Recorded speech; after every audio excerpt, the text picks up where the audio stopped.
Hi, and a very warm welcome to episode 170 of the Photography Explained podcast. I'm your host, Rick, and in each episode I will try to explain one photographic thing to you in plain English in less than 27 minutes-ish without the irrelevant details. I'm a professionally qualified photographer based in England with a lifetime of photographic experience which I share with you in my podcast. Right, here is the answery bit. Stupid photography terms. Terms that don't make sense. Terms that confuse. Terms that conflict. These are terms that have no place in photography in 2023. Oh no, they do not. So here are those last 9 stupid terms, and once again I'll come up with a more sensible alternative for some of these, not all of them. Here's the list first. Crop factor, speedlight / flashgun, camera shake, stop, f-stop, fast lens, JPEG, RAW. Now, I know there's only 8, I'll explain that later, but let me get into these right now. Crop factor, yep, a nice or not so nice introduction with crop factor. Now, the crop factor is applied when you're using a sensor other than a full-frame sensor. A full-frame sensor is the benchmark here, which I've covered in another episode. It's another term that I'm not that keen on. Now, a full-frame digital camera has a full-frame sensor, and that sensor is 24mm by 36mm. And this is the same size as a 35mm film negative. Now, I don't need to go over this again. Check out episode 168 for more on this. But there are digital cameras with smaller camera sensors.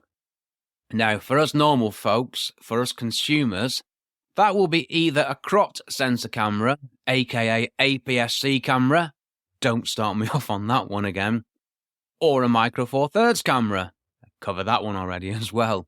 Now, the term suggests that these sensors have been cropped, which I guess they have, sort of, as they are smaller, okay, but they were made smaller, so they haven't actually been cropped. So they're not cropped sensors, they're smaller sensors. That's a better term. But that doesn't make sense. That's not great either, is it? And then we have the crop factor, and this is a number that's related to the relative size of the digital sensor to a full-frame camera sensor. Crop sensor cameras have a crop factor of 1.5, and Canon haven't helped the situation by having a crop factor of 1.6. Micro Four Thirds cameras, on the other hand, have a crop factor of 2. And how these numbers are calculated, I have no idea.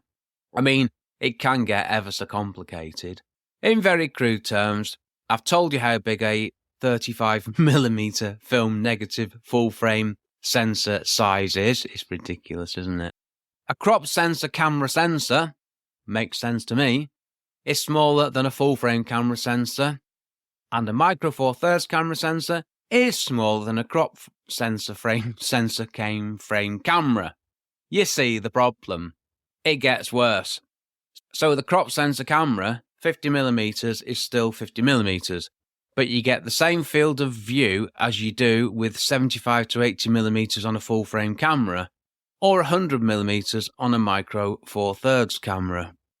Okay, so 50mm on a full frame camera is 50mm. But 50mm on a crop sensor camera is 75 to 80mm effectively, and is effectively 100mm on a micro four thirds camera. And that's the problem with the term focal length, and you're chucking crop factor, and it makes my head hurt. And I understand it, so what chance have people got who are trying to get into photography? Now, we need to remember, crop factor does not change the focal length. Doesn't change the aperture, by the way, as well, in case you were thinking. No, these things are fixed things within the lens. But 50mm on a crop sensor camera is not the same as 50mm on a full-frame camera. Technically, theoretically it is, but ordinary people don't care about the technical bit. All ordinary people care about, and quite rightly, is what they're looking at through the viewfinder, and they're not the same. No, crop factor as a standalone term does not make sense. There should be a better way of describing what's happening, and I'm gonna try and fix a lot of these problems. Okay, next one, Speedlite / flashgun. Speedlite, that is spelt Speedlite. Now, Canon uses the term Speedlite, others might do as well. And it's a product name. It's Canon's name for a flashgun. And I'm okay with that. And then again, other people might use Speedlite. I didn't really check. Possibly I should have done. Yes, you should, Rick. And then there's Speedlite, spelled Speedlight, which is a more generic term for a flashlight. And that doesn't make sense at all. I mean, the brand name, fine, that doesn't matter, but as a generic term for something, doesn't make sense to me. No. But then again, thinking about it, there are much worse terms out there. It's not the end of the world, this one, but a flash gun, I have a problem with that, because it's not a gun. It's just not a gun, but it does flash. So, 50-50 on that one. And you attach your Speedlite to your camera using the hot shoe, which isn't a shoe and it isn't hot. No, I covered that one before. No, the only word in this lot that makes sense is flash. Yeah, I covered hot shoe very briefly in the last episode. Neither a shoe nor hot. Move on, Rick. On an iPhone, it's called flash, which makes sense. How about flashlight? Oh, no, that's a torch, isn't it? No, how about flash?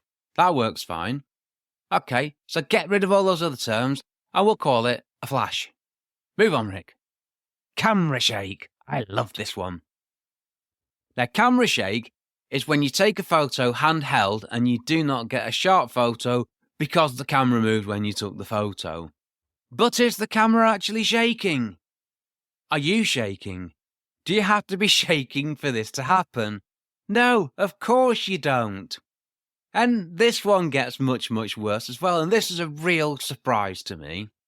You put camera shake into Google, and there are more references to adding camera shake than there are to stopping it from happening. Why would you ever want to add camera shake to a photo? It's just baffling. I mean, they're making out as though it's a cool thing to add to a photo. Camera shake is a mistake. You shouldn't be doing it. And my benchmark for all these terms, blimey, I better slow down here. My benchmark for all these terms is that beginner photographer. So you hear about the term camera shake, and it's quite a common term. Yeah, you're going to hear it if you start getting into photography.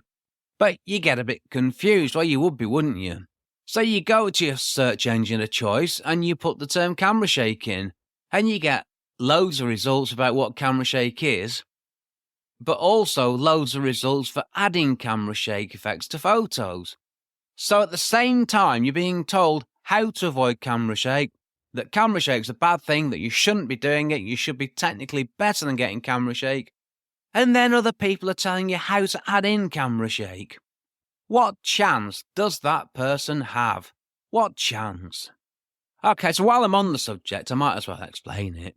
See, camera shake happens when you take a photo, and what's actually happening is the camera has moved faster than the camera shutter. So if you're taking a photo at, say, I don't know, 1/10,000th of a second and you move, there's a lot less chance of getting camera shake than if you take a photo handheld at, well, 1/60th of a second.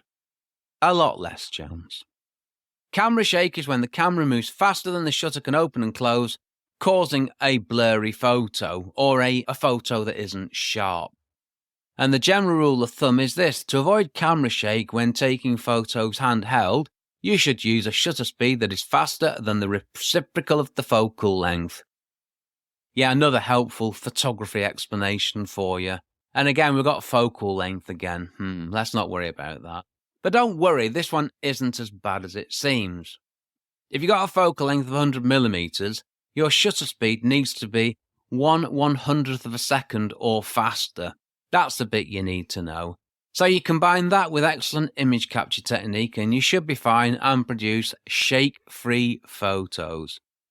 You could also use a tripod and get rid of the problem altogether. Just saying. But camera shake is not caused by the camera or the photographer shaking. And that is why it is a stupid photography term.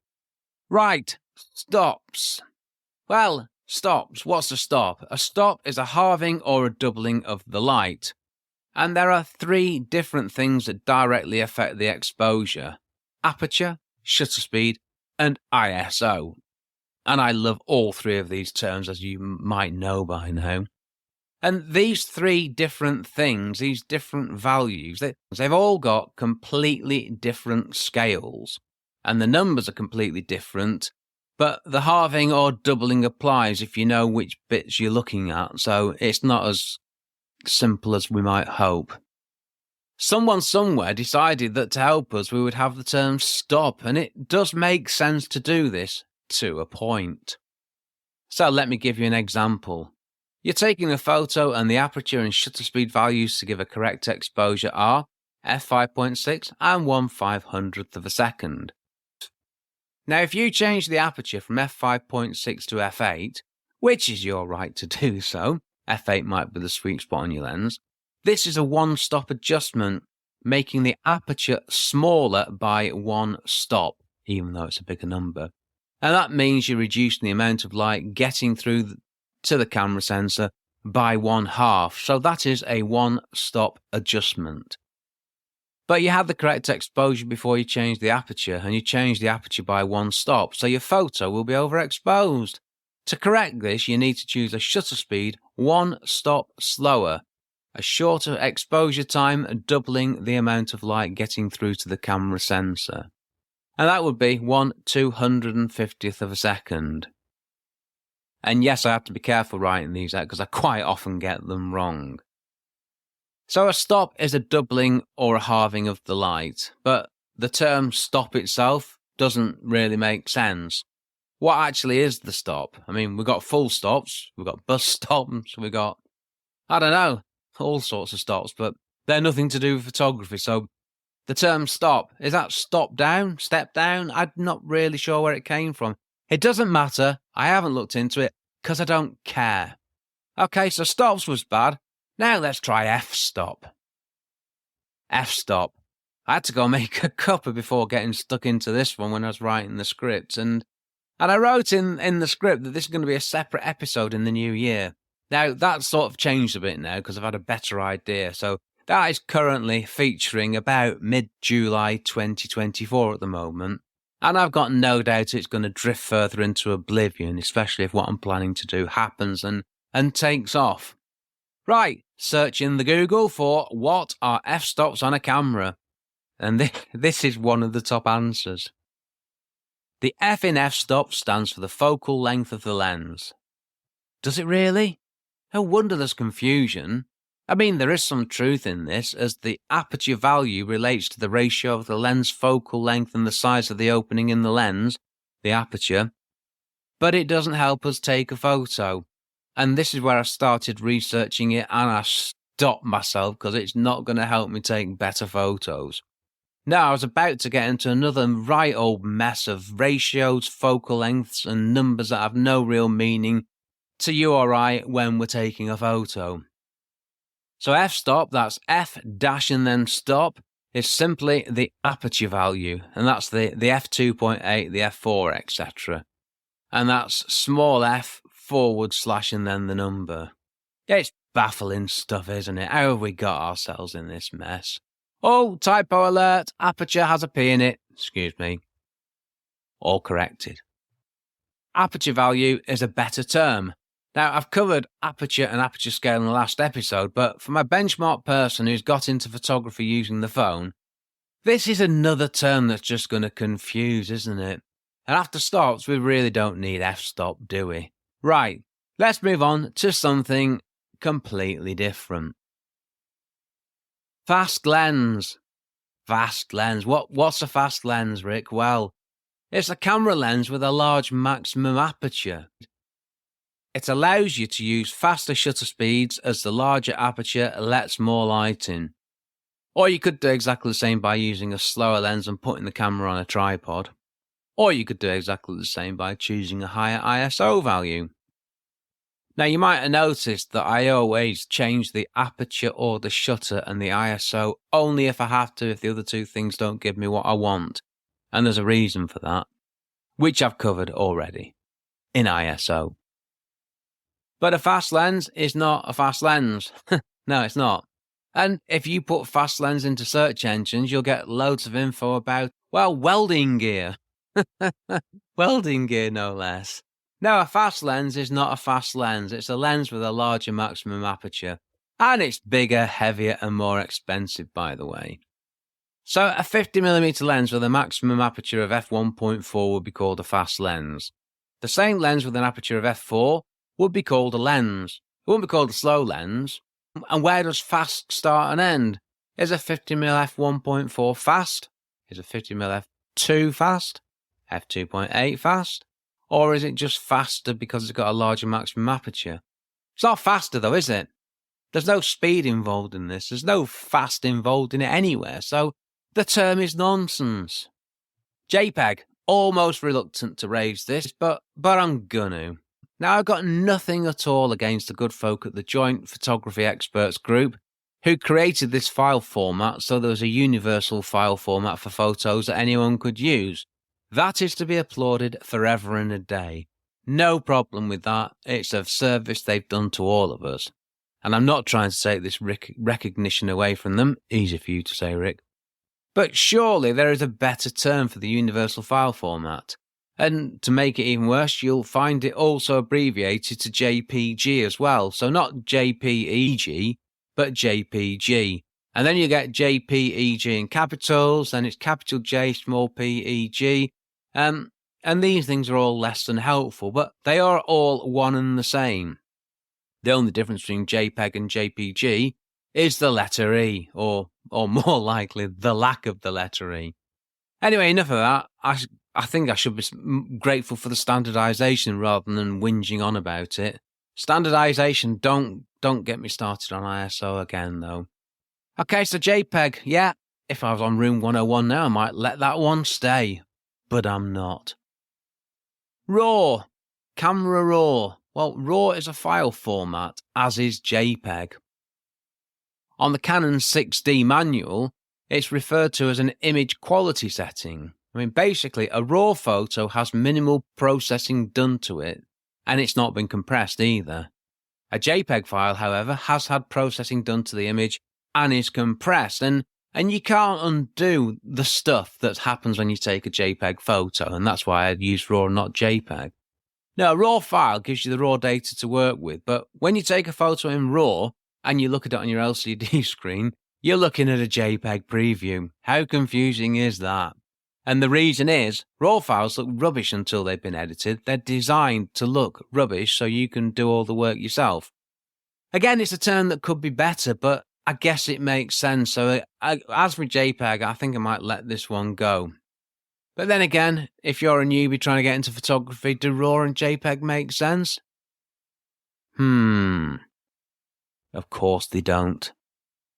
You could have, I don't know. I'm not going to try and ad-lib an answer to that one because that's the road to ruin for me. That was the answery bit. Here is the talky bit.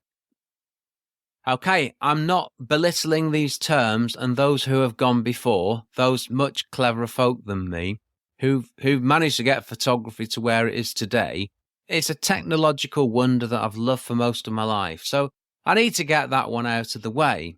And I also get that many of these terms make sense and that they have evolved over the years, and they've helped, like I say, to make photography what it is today. So all is fine, all these things have a place in time, and that's the point, really.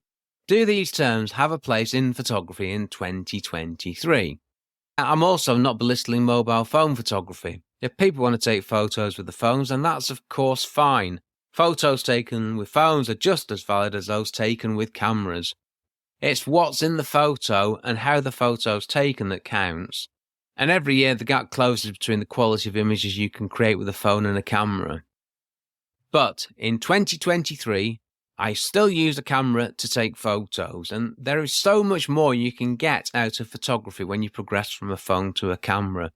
And yesterday I was taking some photos of a finished building, and I took some with my phone, and I didn't enjoy it. And that's with my sparkling new iPhone 15 Pro, another technological wonder. But it's still not the same trying to get all the verticals aligned and get the composition right.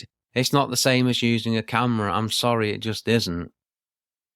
So I want people to progress with their photography, and I want them to move beyond phones, but we've got to make it easy for people. And this is my real problem with these terms. The barrier is stopping people from going further into photography.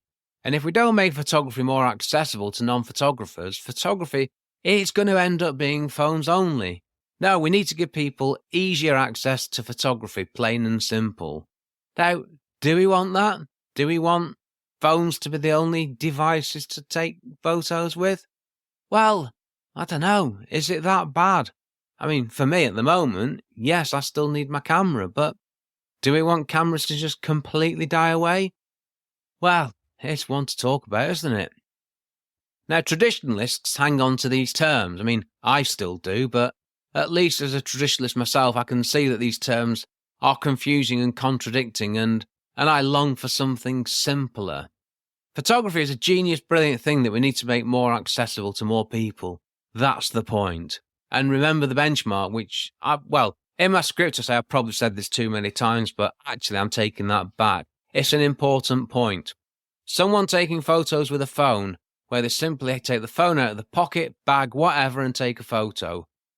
Why would they need a camera? Why would they ever need to be able to do any more than they already do? And as the tech develops and evolves, and as AI kicks in and grows, are we in danger of losing photography as an art form to digital technology? See, these are problems, aren't they? But on the other side, there are those who, as AI and tech evolve, crave the old days, the simpler days, the days when we humans were the creative force. And I'm one of those people. But I don't want to hang on to exposure triangle, mirrorless camera, DSLR camera, high dynamic range, exposure triangle, noise, ISO, that kind of stuff. No, I want to take the best photos that I can with the minimum fuss and effort using the best gear that I can do and the best techniques. See, there'll always be a demand for photographs taken not only by professional photographers, but also as mere normal people. Whilst photos are things of beauty can be created by machines, they're just not the same. And a machine cannot appreciate a good photo the same way a human can, unless I'm wrong and machines have been taught human emotions, but again, it's still programmed by something, so I don't know. I can get in a right old mess when we're going too deeply into AI, which is why I don't. Photography is an art form that needs to be protected and updated to make it attractive to people in 2023 and beyond. A photo is a work of art. I mean, it should be, shouldn't it? And I don't mean an artificially created one. That's an interesting thought to finish on, isn't it? Okay, that's my 31, or 30, stupid photography terms done. Okay, so this is what happened. I had image stabilization in there, but I took it out, not because I can't say it, because I was okay with it in the end. And when you put that next to APS-C, f-stop, exposure triangle, and all that other not-so-good stuff, it seemed almost wrong to bring image stabilization to the stupid photography terms party, so I took it out. Right, what if I use my phone to take photos and not a camera?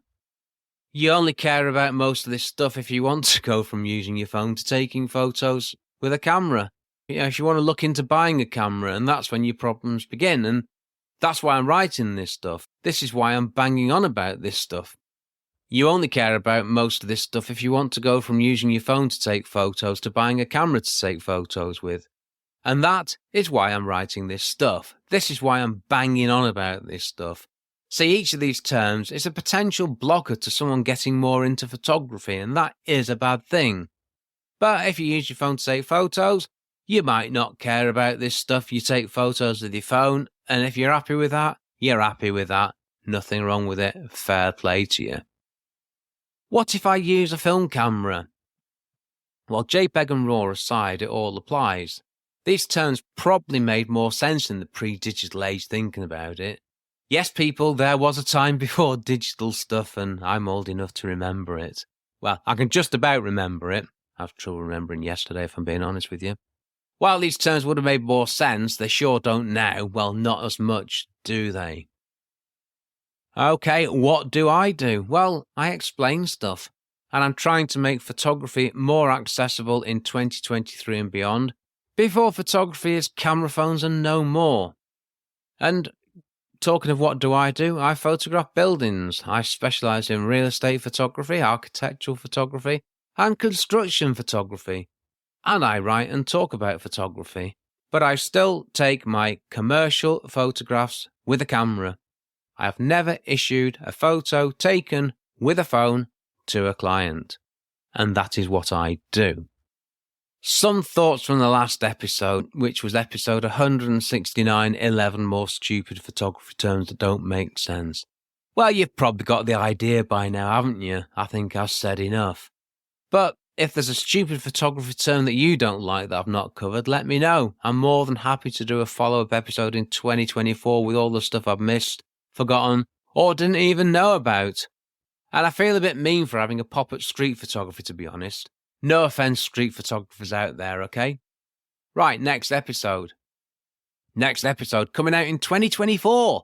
My plan for the future of photography. Something different. Update the terms and make it more accessible to people. Part 1 intro. That's the working title at the moment. So it's going to be something to do with the future of photography. And then I've got 10 episodes, one after another, on photography basics. Yeah, I'm going to get right back to the beginning of how to get into photography. And I'm really looking forward to that. I can't wait to get stuck into it. But this future of photography thing, the intention behind it is that I take this stuff that I've ridiculed and I fix it all and come up with answers that take photography forwards in the future. That's my plan. Right. Ask me a question. If you have a question you would like me to answer, the best way to do so is to head over to the Photography Explained podcast website, which is photographyexplainedpodcast.com/start, where you can find out what to do. And feel free just to say hi. It would be lovely to hear from you, whatever you want to say. Okay, I'm done. Right, well, this episode was brought to you by a cheese and pickle sandwich and a bag of cheese and onion crisp washed down with an ice-cold Coke Zero before I settled in my homemade acoustically cushioned recording emporium.